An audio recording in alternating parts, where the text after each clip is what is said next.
In the heart of Africa, one of the continent's smallest countries is placing one of its biggest bets on aviation. Rwanda, a nation of just 13 million people, is investing $2 billion in an ultra-modern new airport at Bugesera, hoping to transform itself into a regional air travel hub. This is the single largest infrastructure project in Rwanda's history, a bold vision designed to rival Africa's busiest airports. But as costs continue to rise, timelines begin to slip, and competition across the continent grows ever more fierce, many are now asking the $2 billion question. Will this high-stakes gamble pay off, or is Rwanda betting too big on Bugesera Airport? This documentary explores Rwanda's ambition, the twists and turns behind the Bugesera project, and the critical question that will define its future.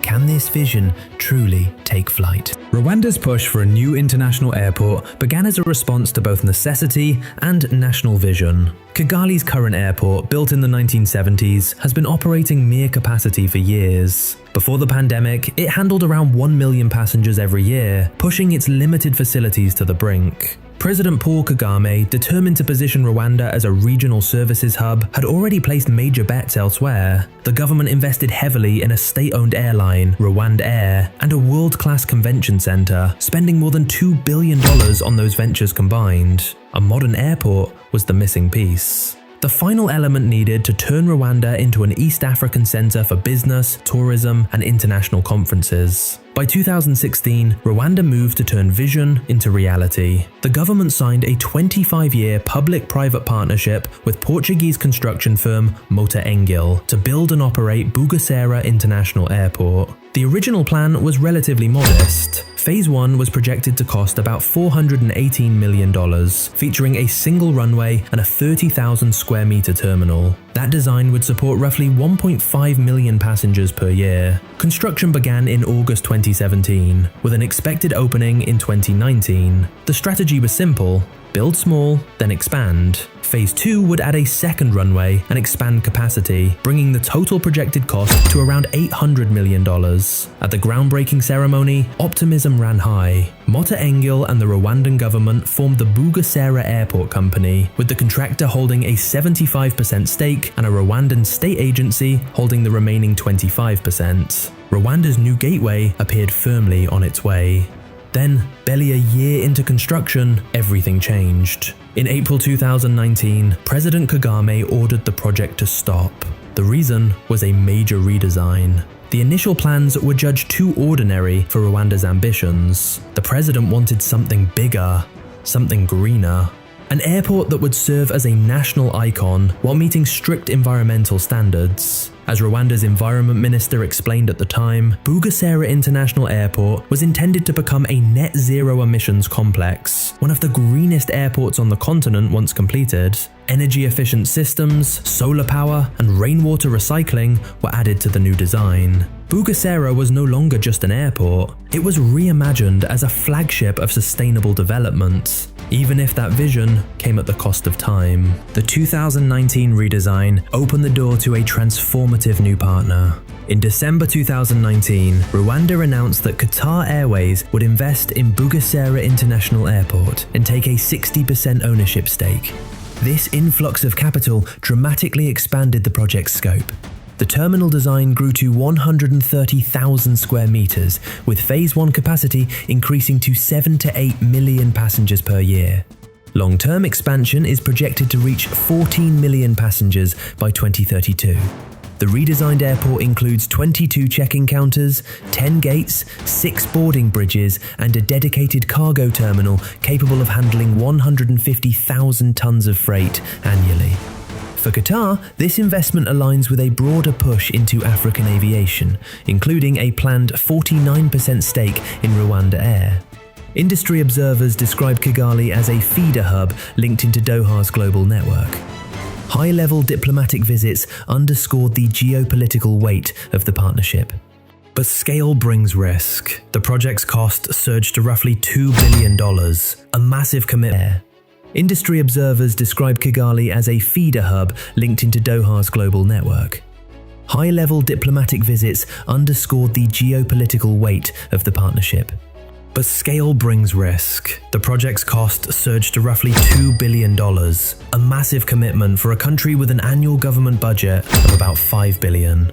Although Qatar shoulders 60% of the investment, Rwanda must still finance roughly $800 million. The government has already injected hundreds of millions from its own budget and increased national spending to keep construction on track. Economists and the IMF have warned that the airport could significantly strain Rwanda's debt position, with public debt projected to rise above 86% of GDP by 2026. Delays now push completion toward 2028, and every added year increases financing pressure. Rwanda is betting that Bugesera Airport will unlock growth through tourism, trade, jobs, and global connectivity. It is a bold vision and a gamble with little room for error. Reaching 7 to 8 million passengers will demand a fundamental redefinition of Rwanda's role in African aviation. The strategy depends on transforming Kigali into a transfer hub where travelers from across the continent connect onward to global destinations and where international visitors enter the region. This is the same hub model that powered Addis Ababa and Nairobi, but such a system only works when a strong network airline sits at its center. Rwanda Air today remains a relatively small carrier. Its fleet numbers around a dozen aircraft, serving roughly 30 destinations, and it has yet to record sustained profitability. Ethiopian Airlines carried more than 12 million passengers in 2024, supported by a fleet exceeding 130 aircraft. Nairobi's airport crossed 9 million passengers, backed by Kenya Airways and foreign carriers. Rwanda is attempting to leap into this competitive tier with a far smaller domestic market. Government officials argue geography and policy favor Kigali. Rwanda sits near the crossroads of East Central and Southern Africa. Intra-African travel remains inefficient, often forcing travelers through Europe or the Middle East. Rwanda aims to capture this unmet demand by joining the single African air transport market and promoting open skies cooperation. Combined with the African Continental Free Trade Area, these reforms could stimulate passenger and cargo flows. Under the right conditions, a central hub could scale faster than expected. The Qatar Airways partnership may accelerate traffic by linking Kigali into a global network. Yet reliance on a powerful partner carries risk. Kigali could become a satellite hub rather than a standalone engine of growth. Rwanda is therefore manufacturing demand through tourism, branding, sports sponsorships, conference hosting, and plans for an airport city ecosystem. Still, regional instability, rising competition, and high operating costs loom large. Airports succeed only when demand grows quickly enough. Bugesera could redefine Rwanda's economic trajectory, or expose the cost of betting big before traffic truly.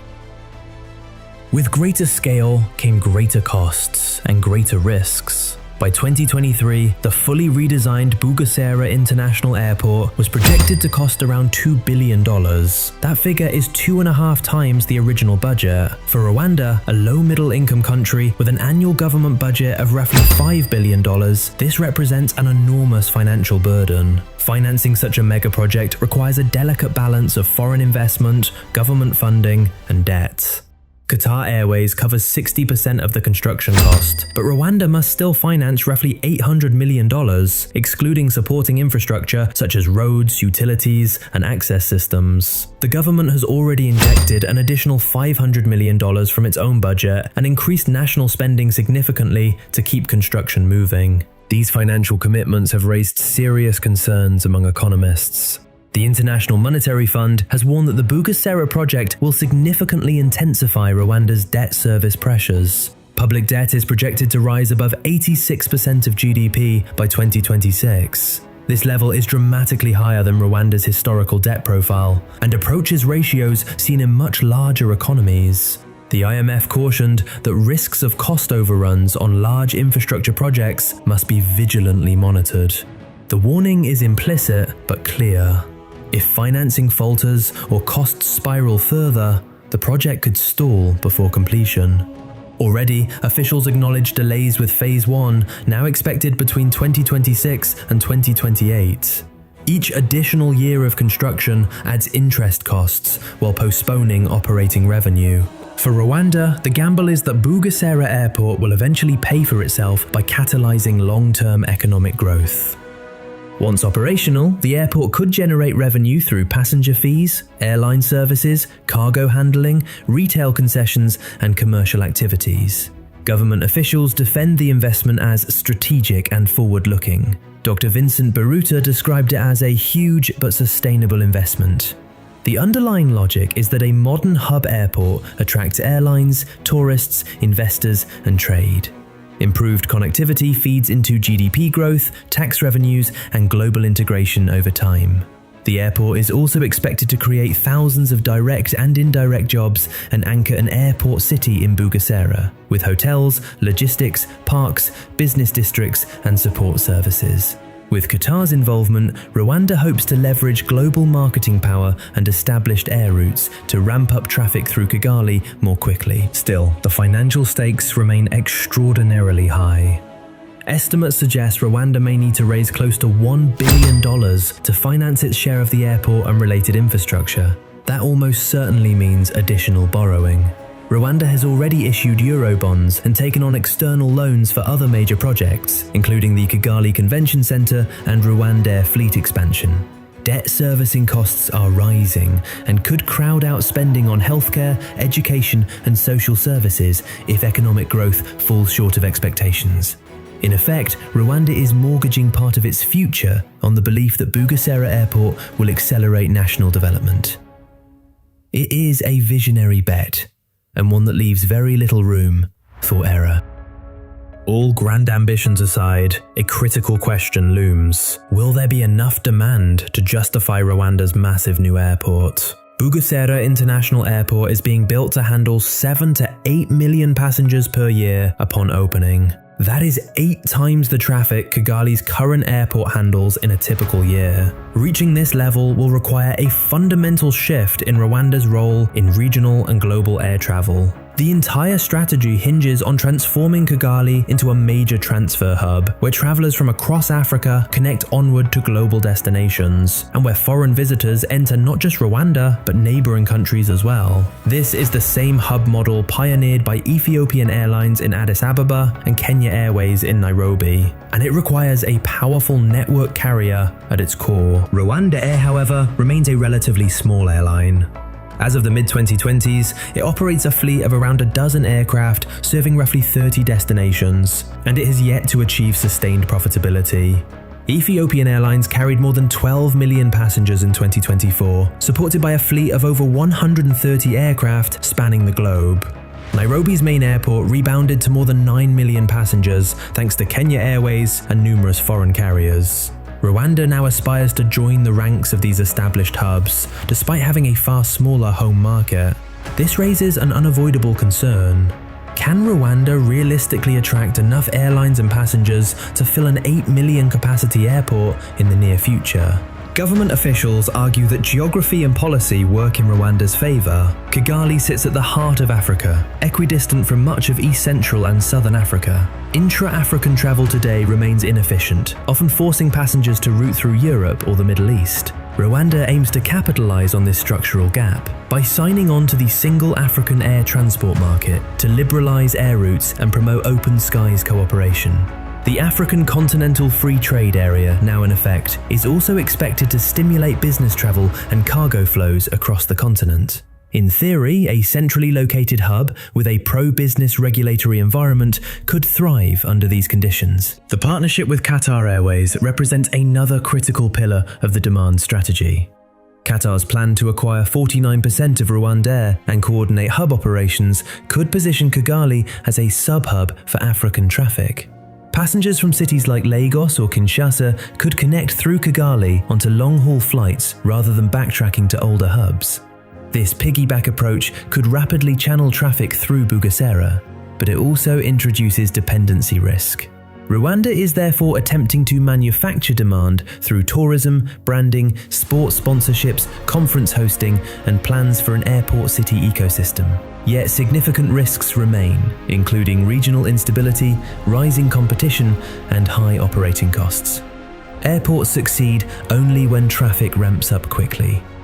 Bugesera International Airport could redefine Rwanda's economic future, or expose the cost of betting big before demand fully materializes. 2 years will be critical. Several key variables remain unresolved. One is finalizing the Qatar-Rwanda Aviation Partnership, including the pending acquisition of 49% of Rwanda Air by Qatar Airways. This airline deal is essential for shaping future route networks and traffic flows. Another factor is airline attraction. Rwanda will actively court carriers from Europe, the Middle East and across Africa, leveraging Bugesera's ultra-modern facilities and reputation for efficiency. Whether global airlines or low-cost African carriers commit to Kigali will largely determine how quickly passenger volumes grow. A third variable is fiscal resilience. As construction advances, Rwanda must manage rising debt while securing financing to reach the finish line without overwhelming the national budget. As the opening draws nearer, excitement within Rwanda is tempered by realism. Bugesera is widely viewed as a source of national pride and proof that Rwanda can execute projects on a world-class scale. It promises to be among Africa's most modern and sustainable airports, reinforcing the country's image as clean, safe, and innovative. Yet the question of scale remains unresolved. The early years may see empty gates and unused check-in counters as traffic builds gradually. During that ramp-up period, the airport's finances may depend heavily on government support or indirect subsidies while airlines and routes mature. The potential upside, however, is transformative. If by the end of the decade, Kigali handles millions of passengers, facilitating trade, tourism and cargo across Africa, Bugesera could become a catalyst for Rwanda's economic leap forward. It could help position the country as a highly connected small state with influence far beyond its size. Entire industries could emerge around aviation, including logistics, maintenance, and export agriculture. But failure would carry consequences. An underused airport paired with heavy debt could become a lasting burden. Bugesera International Airport is ultimately a $2 billion wager on Rwanda's future, a bold expression of ambition under Kagame's leadership. Whether it becomes the runway that lifts the economy or an expensive miscalculation will be revealed only by time and passenger traffic. For now, the foundations are set, the partners are aligned, and Rwanda is betting that if it builds this hub, the world will come. As of now, construction of Bugesera is fully underway once again. By late 2023, work had reportedly reached roughly 30% completion, with major earthworks and foundations finished and crews beginning to erect terminal structures and the control tower. After pandemic disruptions and redesign-related delays, the project timeline has been reset. The government is pressing contractors to accelerate progress, targeting 70% completion by the end of 2024. Realistically, officials now expect Phase 1 to open between 2026 and 2027, with 2028 set as a conservative operational deadline. This first phase will include a runway and the new terminal, instantly multiplying Kigali's aviation capacity several times over. The existing Kigali airport will remain in limited use, while Bugesera assumes the role of Rwanda's primary international gateway. The next 2 years will be critical. Several key variables remain unresolved. One is finalizing the Qatar-Rwanda Aviation Partnership, including the pending acquisition of 49% of Rwanda Air by Qatar Airways. This airline deal is essential for shaping future route networks and traffic flows. Another factor is airline attraction. Rwanda will actively court carriers from Europe, the Middle East and across Africa, leveraging Bugesera's ultra-modern facilities and reputation for efficiency. Whether global airlines or low-cost African carriers commit to Kigali will largely determine how quickly passenger volumes grow. A third variable is fiscal resilience. As construction advances, Rwanda must manage rising debt while securing financing to reach the finish line without overwhelming the national budget. As the opening draws nearer, excitement within Rwanda is tempered by realism. Bugesera is widely viewed as a source of national pride and proof that Rwanda can execute projects on a world-class scale. It promises to be among Africa's most modern and sustainable airports, reinforcing the country's image as clean, safe, and innovative. Yet the question of scale remains unresolved. The early years may see empty gates and unused check-in counters as traffic builds gradually. During that ramp-up period, the airport's finances may depend heavily on government support or indirect subsidies, while airlines and routes mature. The potential upside, however, is transformative. If by the end of the decade, Kigali handles millions of passengers, facilitating trade tourism and cargo across Africa, Bugesera could become a catalyst for Rwanda's economic leap forward. It could help position the country as a highly connected small state, with influence far beyond its size. Entire industries could emerge around aviation, including logistics, maintenance, and export agriculture. But failure would carry consequences. An underused airport paired with heavy debt could become a lasting burden. Bugesera International Airport is ultimately a $2 billion wager on Rwanda's future, a bold expression of ambition under Kagame's leadership. Whether it becomes the runway that lifts the economy or an expensive miscalculation will be revealed only by time and passenger traffic. For now, the foundations are set, the partners are aligned, and Rwanda is betting that if it builds this hub, the world will